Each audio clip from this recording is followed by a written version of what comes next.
Halo anak-anak, dimanapun kalian berada.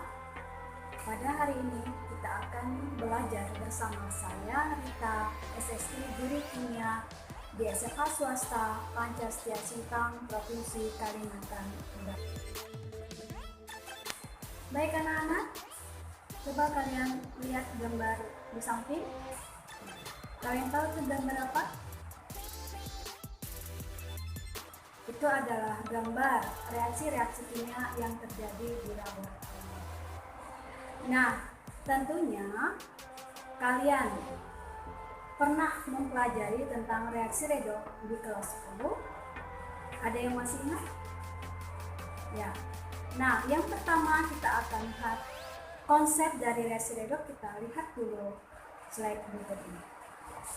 Nah, untuk konsep reaksi redoks itu ada 3. Yang pertama, pengikatan dan pelepasan oksigen. Reaksi oksidasi itu terjadi reaksi pengikatan oksigen. Sementara reaksi reduksi itu reaksi yang melepas oksigen. Nah, kemudian konsep yang kedua yaitu reaksi oksidasi, reaksi yang melepaskan elektron. Sementara reaksi reduksi, reaksi yang menerima elektron.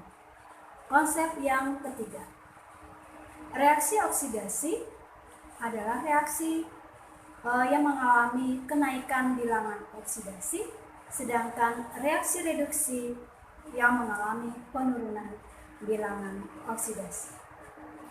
Sudah ingat? Baik, kita akan lanjut. Nah, sebelum kita mempelajari seperti apa sih penyetaraan reaksi redoks, kita harus tahu dulu aturan dalam menentukan bilok. Ini juga sudah pernah kalian pelajari di kelas 10. Nah, saya akan mengingatkan kembali. Nah, untuk aturan menentukan bilangan oksidasi itu ada beberapa.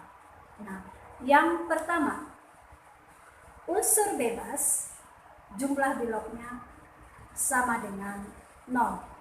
Apa saja yang termasuk dalam unsur bebas adalah semua unsur yang ada di dalam tabel periodik unsur tanpa bersenyawa dengan unsur lain.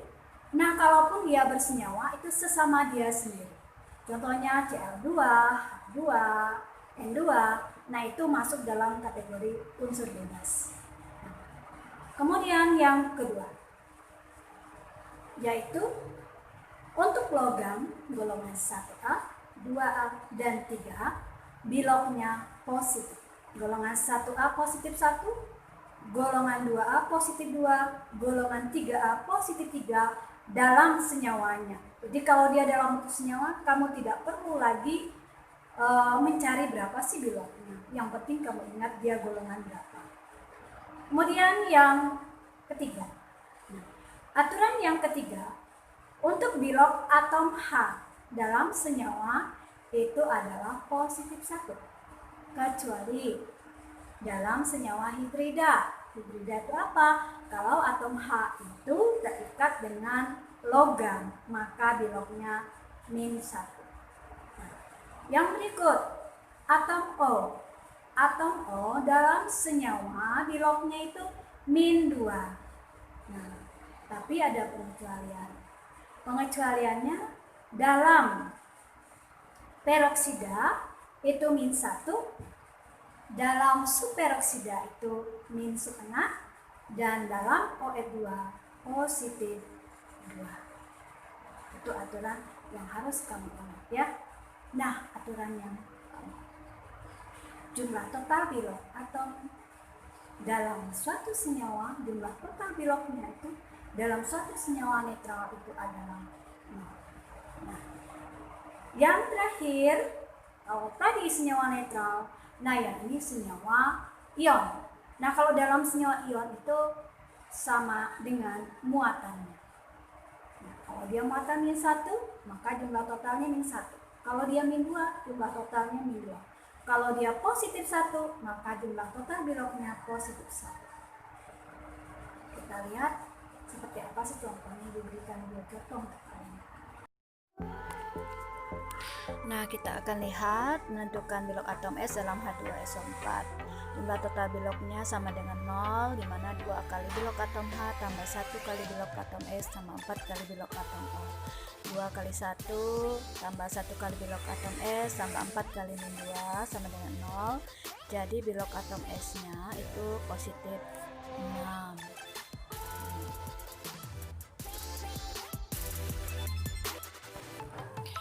Nah, berikut kita akan menentukan bilangan oksidasi untuk senyawa yang bermuatan. Di sini kita ambil contoh MnO4-, di mana jumlah total biloknya min 1.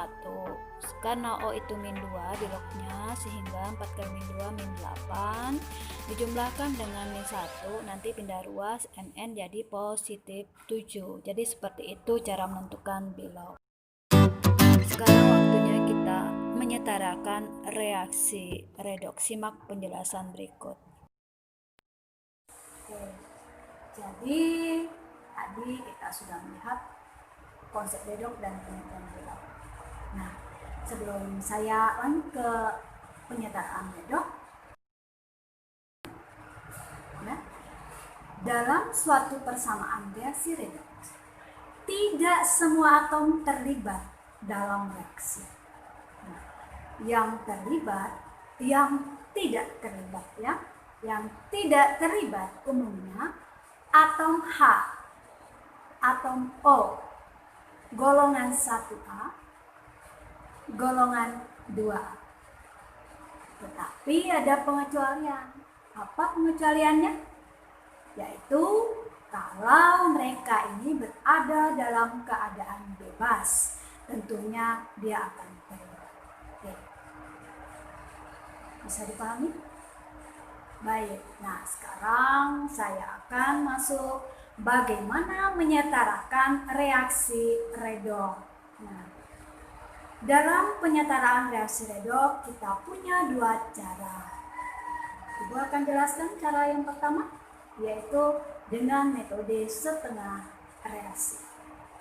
Nah, langkah apa yang bisa kita lakukan dalam metode setengah reaksi? Langkah pertama, kita tentukan dulu yang mana atom yang mengalami reaksi reduksi, yang mana atom yang mengalami reaksi oksidasi. Oke, seperti yang kelas 10, kita lihat dari biloknya, atom yang terlibat, mana yang oksidasi, mana yang reduksi. Berikutnya, kita pisahkan menjadi setengah. Oksidasi kita pisahkan sendiri, reduksi kita pisahkan sendiri. Nah, sambil kita pisahkan, kita sekaligus setarakan atom yang terlibat di dalam reaksi. Nah, langkah yang ketiga, kita akan menyetarakan atom H dan O. Karena reaksi redoks itu berlangsung dalam 2 suasana, asam dan basah, perlakuannya beda dalam menyetarakan atom H dan O. Nah, untuk suasana asam, kita setarakan atom O dengan cara menambahkan H2O ke arah yang kekurangan atom O sebanyak kekurangannya. Bagaimana dengan atom H? Di sebelahnya. Bagaimana cara menambahkan atom H? Dengan cara menambahkan H plus sebanyak kekurangan atom H. Itu suasana asam. Suasana basah akan ya. Nah, dalam suasana basah, yang kelebihan atom O itulah yang kita tambahkan H2O sebanyak kelebihannya.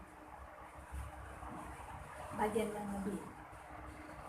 Nah, bagaimana atom H? Kita tambahkan OH- sebanyak kekurangan atom H. Itu langkah yang ketiga. Langkah yang keempat, kita setarakan muatan dengan cara menambahkan elektron. Elektron Yang kita tambahkan itu sesuai dengan konsep reaksi redoks, itu konsep kedua, yaitu pada reaksi oksidasi elektronnya kita tambahkan di ruas kanan tanda panah. Mengapa? Karena dia melepas, maka kita tempatkan di sebelah kanan. Sementara reaksi reduksi kita tambahkan di ruas kiri elektronnya. Berapa elektron yang kita tambahkan? Sesuai dengan muatan yang ada di sebelah kanan. Nah, kalau muatan di sebelah kanan min 5, maka elektronnya harus kita tambahkan. Kita cek dulu yang sebelah kiri, ada berapa? Misalkan udah ada min 2, berarti kurang 3, maka 3 elektron lah yang kita tambahkan. Yang berikut, setelah kita setarakan muatan, kita samakan jumlah elektron. Misalkan elektron pada reaksi oksidasi min 2, elektron pada reaksi reduksi min 3, 2 dengan 3 perlipatan min 2. Kita kalikan, semuanya kita kalikan. Nah, setelah itu baru kita tambahkan. Nah, bagaimana? Nah, nanti kamu bisa simak dalam pembahasan soal. Kita lihat penyelesaian soal berikut. Ada 2 soal yang akan saya berikan. Soal pertama yaitu dalam suasana asam, soal yang kedua dalam suasana basa. Kita tentukan dulu atom yang terlibat dalam reaksi redoks. Selain atom O di sini hanya ada Cr dengan C. Cr biloknya berubah dari 6 menjadi 3, sementara C dari 3 menjadi 4. Sehingga kita tahu yang mana oksidasi dan reduksi. Kemudian pisahkan menjadi setengah, kemudian setarakan atom yang terlibat, atom C samakan, atom Cr samakan. Karena O dioksidasi kiri kanannya sudah sama, maka kita lewati untuk langkah kedua untuk posisi oksidasi. Kita setarakan atom O dengan H, kita menambahkan H2O ke arah yang kekurangan O sebanyak kekurangan yang kurangnya ada 7 di sebelah kanan, tambahkan H2O, H+nya jadi 14. Baru kita setarakan muatan dengan menambahkan elektron. Elektron kiri kanan kita cek dulu, oksidasi di sebelah kanan, reduksi di sebelah kiri. Nah, setelah itu kita samakan. Karena elektronnya tidak sama, kita samakan sehingga dapatlah reaksi yang setara. Berikutnya contoh yang kedua, Cl dengan I yang terlibat. Kita pisahkan. Yang belum sama adalah Cl. Kita samakan dulu, Cl-nya kiri kanannya harus sama-sama 2. Karena posisi reduksi tidak ada atom O dengan H, maka langkah kedua kita lewatkan ke reduksi, kita hanya pakai yang oksidasi. Untuk suasana basa, kita tambahkan H2O ke arah yang kelebihan O. Yang lebih adalah sebelah kanan, 1 lebihnya maka 1 saja H2O kita tambahkan. Karena H di kanannya 2, maka OH ini kita tambahkan 2. Baru kita setarakan muatan dengan menambahkan elektron. Nah, kebetulan muatan kiri kanan, muatan kirinya sudah 3, kanannya baru 1, kita tambahkan 2. Begitu pula yang posisi reduksi. Sehingga kita dapatkan hasil yang setara.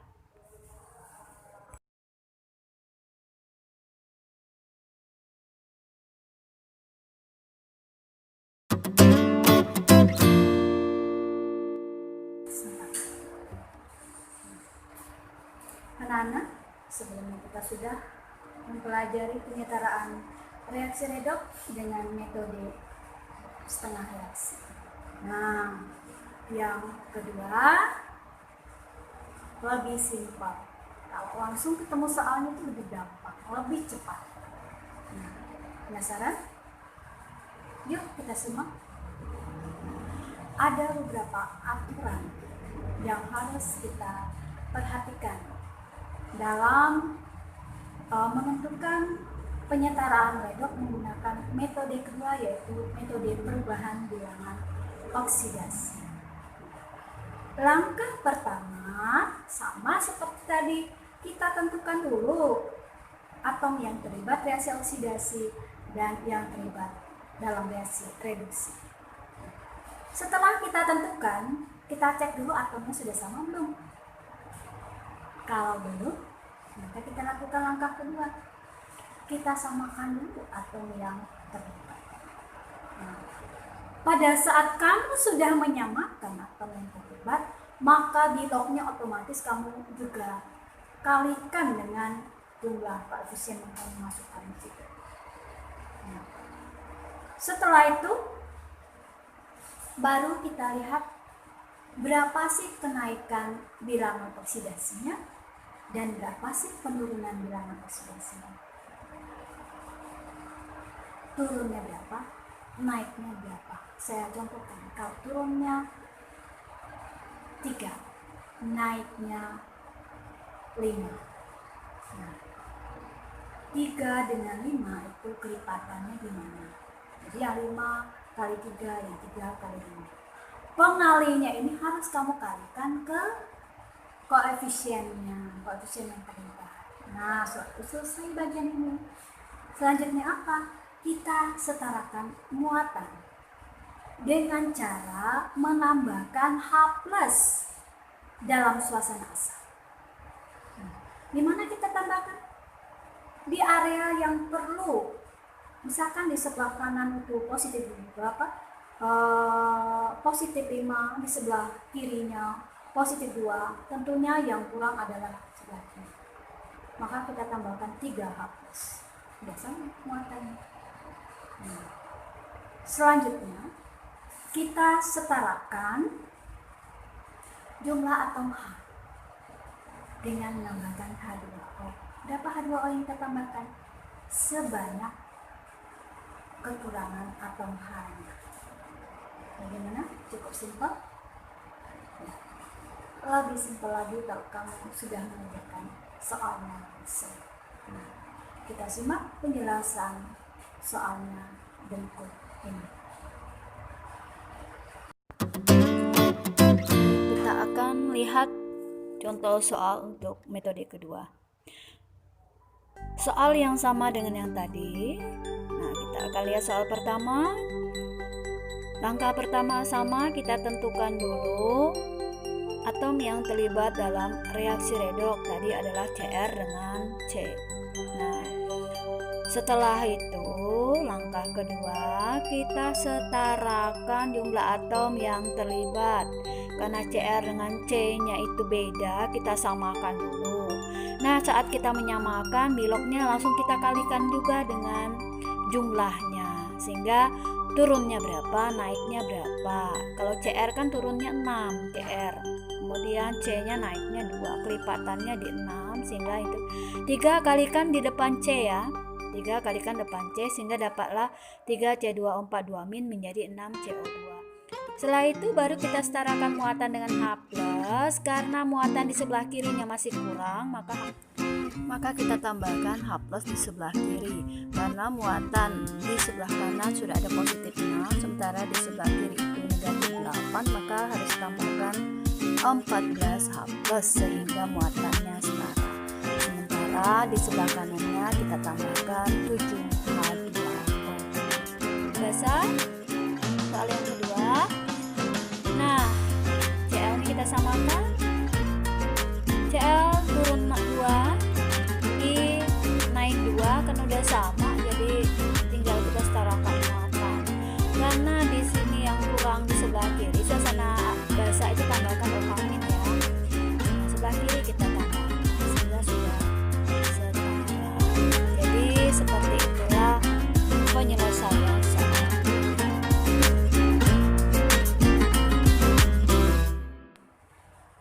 Demikian pembahasan materi kita pada hari ini. Saya punya moto, jangan pernah mengatakan kata aku tidak bisa sebelum kamu mencoba. Jangan lupa like dan subscribe channel YouTube saya. Sampai jumpa di materi berikutnya.